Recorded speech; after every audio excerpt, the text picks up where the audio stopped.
Hello everyone, ये है battle through the haven season 7 part 445। और अगर आपने अभी तक प्रीवियस एपिसोड ना देखा हो तो लिंक डिस्क्रिप्शन में मिल जाएगा। तो पिछले एपिसोड में हमने देखा कि जब सावन अपने रूम की ओर जा रहा था तब सावन और उसकी टीम की मुलाकात हैन क्लैन से हुई, जहां उन लोगों में कुछ समय तक बातें होती रही। इसी दौरान उस हैन क्लैन के मेंबर ने सावन को बताया कि जिन लोगों ने सावन के एंसेस्टर सावन को मारा था उनमें उसके एंसेस्टर भी शामिल थे, इसीलिए वो भी अपने हाथों से सावन की जान लेगा। और जाते हुए उसने अपना नाम हानिया बताया था। जबकि दूसरी तरफ ये सब सुनने के बाद तो सावन काफी गुस्सा हो गया, इसलिए सावन ने भी ठान लिया कि वो हानिया को इसी जगह पे मारेगा, क्योंकि गुरु इल्म के अंदर इस सावन का टूम था। ये सब सोचते हुए सावन और उसकी टीम ने 3 दिन तक इंतजार किया और 3 दिनों के बाद वो सब एक जगह पे आ चुके थे जहाँ से गुरु इल्म का पोर्टल ओपन होने वाला था। अब आगे इस पार्ट की शुरुआत में हम टियानचुनजे और सावन को देखते हैं, जहाँ टियानचुनजे सावन को कुछ बता रहे थे। तभी एक पावरफुल एनर्जी रिलीज होते हुए ऊपर की ओर जाती है। ये महसूस करते ही सभी लोग उसी डायरेक्शन में देखने लगे जहाँ वो एनर्जी आसमान में जा रही थी और धीरे धीरे करके उस जगह पर एक पोर्टल क्रिएट हो रहा था। ये देखने के बाद एल्डर के चेहरे पे एक स्माइल आ गई। फिर उनकी नजर बाकी लोगों पे पड़ी। उनकी ओर देखते हुए वो कहते हैं, गूकलैंड का स्पिरिचुअल डोर ओपन हो चुका है और अब आप सभी इसके अंदर एंटर कर सकते हैं। जैसे ही एल्डर ने अपने शब्द को पूरा किया उसी समय उस जगह पर कई सारे फिगर आने लगे, जो आते ही कुछ समय तक कुछ लोग उसी जगह पे रुक गए,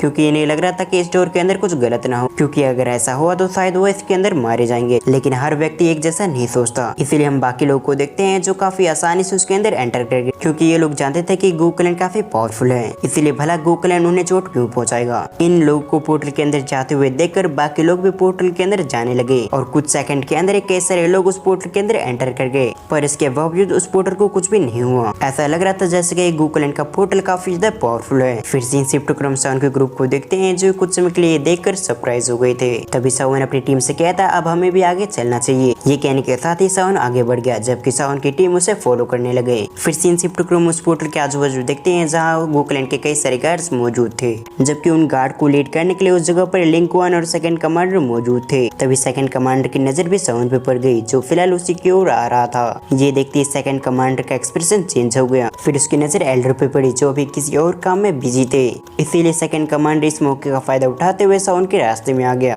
पर सेकंड कमांडर को इग्नोर करते हुए सावन आगे बढ़ने लगा। लेकिन जैसे सावन सेकंड कमांडर के बाजू से जाने लगा, उसी समय सेकंड कमांडर और सावन की शोल्डर आपस में टकरा गई, जिस वजह से एक दूसरे की स्पिरिचुअल एनर्जी एक दूसरे की बॉडी के अंदर चली गई। लेकिन सावन ने अपनी थोड़ी सी हेवनली फ्लेम सेकंड कमांडर की बॉडी के अंदर एंटर करवा दिया, जिस वजह से सेकंड कमांडर की थोड़ी बहुत तबीयत खराब हो गई और इसके इम्पैक्ट में उसे 2-3 कदम पीछे लेने पड़े। पर सावन ने सेकंड कमांडर को ऐसे इग्नोर किया जैसे कि सेकंड कमांडर उस जगह पर हो ही ना, और उसे इग्नोर करते हुए अपनी टीम के साथ उस पोर्टल के करीब आ गया। लेकिन ये देखकर तो सावन पे सेकंड कमांडर काफी गुस्सा हो गया, इसलिए वो सावन को धमकी देते हुए कहता है, भले मैं तुम्हारा कुछ भी ना बिगाड़ पाया, लेकिन तुम्हें भी इतना एरोगेंट नहीं बनना चाहिए, क्योंकि मैं इकलौता व्यक्ति नहीं हूँ जो तुमसे नफरत करता है, बल्कि इस जगह पर काफी सारे लोग हैं और खासकर गुरु इल्म के अंदर। इसलिए जैसे तुम गुरु इल्म के अंदर जाओगे तो वो लोग तुम्हें सबक जरूर सिखाएंगे। दूसरी तरफ सेकंड कमांडर की बातों को सुनने के बाद सावन के चेहरे पे स्माइल आ गई और अगली पल सावन सेकंड कमांडर की बातों को जवाब देते हुए कहता है, तुम्हारा बहुत बहुत धन्यवाद मेरी फिक्र करने के लिए, लेकिन मैं तुम्हें बता दूं तुम्हें मेरी नहीं बल्कि अपनी फिक्र करनी चाहिए। ये कहते हुए सावन अपनी टीम के साथ उस पोर्टल के अंदर एंटर कर गया।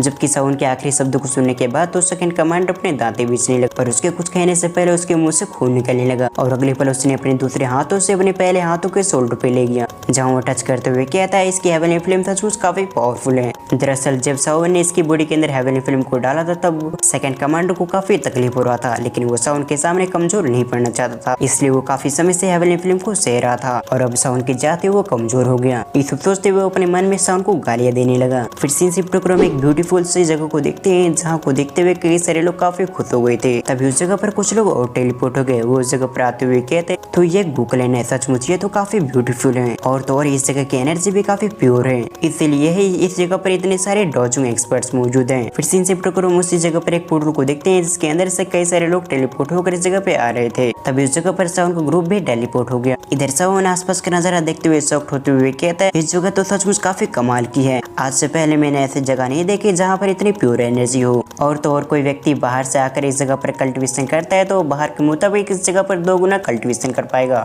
तभी तो ये लोग हजारों साल से इतने पावरफुल कैसे हैं। और न केवल गूकलैंड के अंदर जीनिस भरे हुए हैं, बल्कि इस जगह भी सचमुच कमाल की है। सावन की बातों से टियानचुनजे एग्री करते हुए कहते, तुमने बिल्कुल सही कहा, इस पूरी जगह में एक पावरफुल धुकी फैली हुई है, जिस वजह से गूकलैंड के इतने सारे जीनिस बन पाए। अभी सावन और टियानचुनजे आपस में बातें कर ही रहे थे, तभी सावन का ध्यान दूसरी डायरेक्शन में गया, जहाँ से कुछ चीजें उनकी ओर बढ़ रही थी। उन चीजों को देखते ही सावन एक और फिर से शॉक्ड हो गया। साउन शॉक होते हुए कहता है फ्लाइंग शिप। और ये फ्लाइंग शिप कोई मामूली फ्लाइंग शिप नहीं होती बल्कि काफी पावरफुल होती है। और अगली पल वो सभी फ्लाइंग शिप उन लोगों के सामने आ गई। तभी एक फ्लाइंग शिप से आवाज आती है, अब जबकि आप लोग इस जगह पर आ चुके हो तो आप सभी फ्लाइंग शिप के अंदर एंटर कर सकते हो। ये सुनते ही काफी लोग काफी स्पीड से उस फ्लाइंग शिप के अंदर एंटर करने लगे और कुछ समय के अंदर साउन और साउन की टीम भी फ्लाइंग शिप के अंदर एंटर कर गई। जब साउन ने फ्लाइंग शिप को अंदर से देखा तो वो और भी सरप्राइज हो गया। इसलिए अब साउन इस फ्लाइंग शिप के बारे में जानना चाहता था, पर इस फ्लाइंग शिप के बारे में उसकी टीम को ज्यादा कुछ भी पता नहीं होती। इसलिए साउन अपने आसपास देखने लगा। जब साउन इस फ्लाइंग शिप के बारे में जानना चाहता था उस समय उस जगह पर एक आवाज आई जो साउन को इस फ्लाइंग शिप के बारे में बताती है कि ये गूकलैंड के पास एंशिएंट टाइम से मौजूद है और इसे स्पेस शटल बोर्ड कहा जाता है। जब किसी की स्पीड की बात की जाए तो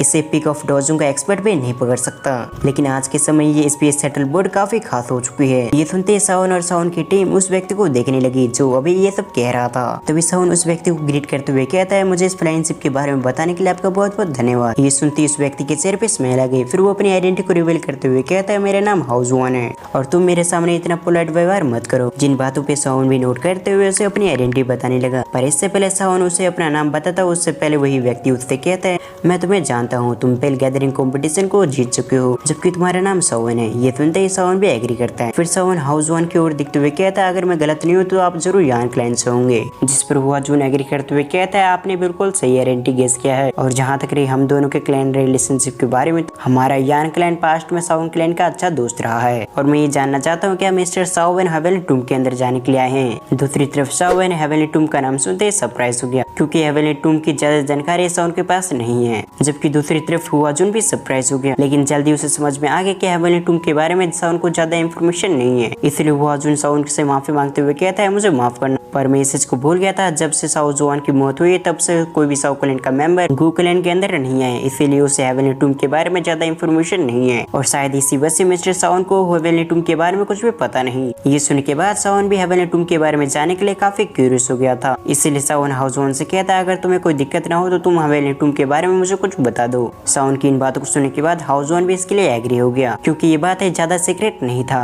इसीलिए हाउसवान साउन से कहता है, ये हेवनली टूम एंशिएंट टाइम से चले आ रहा है और इस हेवनली टूम के अंदर कई सारे लोग के टूम भी मौजूद है जिनमें तुम्हारे एंसेस्टर साउसवान भी हैं। दूसरी तरफ साउन ये बातें सुनने के बाद अपने मन में कहता है, अगर मैं हेवनली टूम के अंदर एंटर कर पाता हूँ तो मैं अपने एंसेस्टर साउसवान के टूम में जरूर जाऊंगा, शायद उस जगह पे मुझे कुछ अच्छी सी चीजें मिल जाए। जबकि दूसरी तरफ हाउसवान अपनी बातों को कंटिन्यू करते हुए कहता है, इस हेवनली टूम के अंदर कई सारे लोग के टूम मौजूद है जो धीरे धीरे करके अपनी स्पिरिचुअल एनर्जी में कन्वर्ट हो जाते हैं और अगर कोई व्यक्ति इन स्पिरिचुअल एनर्जी को हरा देता है तो इसे कंज्यूम कर सकता है जिससे उस व्यक्ति की पावर काफी हद तक इंक्रीज हो जाएगी। और इस हेवनली टूम के अंदर समय काफी स्लो चलता है, जैसे कि हेवनली टूम के 5 दिन बाहर के 1 दिन के बराबर होता है। ये सुनते ही साउन को अब तक का सबसे बड़ा झटका लगा क्योंकि उसने बिल्कुल भी ऐसा एक्सपेक्ट नहीं किया था कि इस द्वीपी कॉन्टिनेंट में एक जगह ऐसा भी होगा जहाँ का टाइम काफी स्लो चलता होगा। तभी साउन के दिमाग में कई सारे थॉट्स आने लगे, जैसे कि अंदर का 1 साल बाहर के 2 महीने के बराबर होगा और इसी तरह से ना जाने साउन क्या क्या सोचने लगा क्योंकि अगर ऐसा है तो हेवनली टूम सचमुच काफी कमाल की जगह है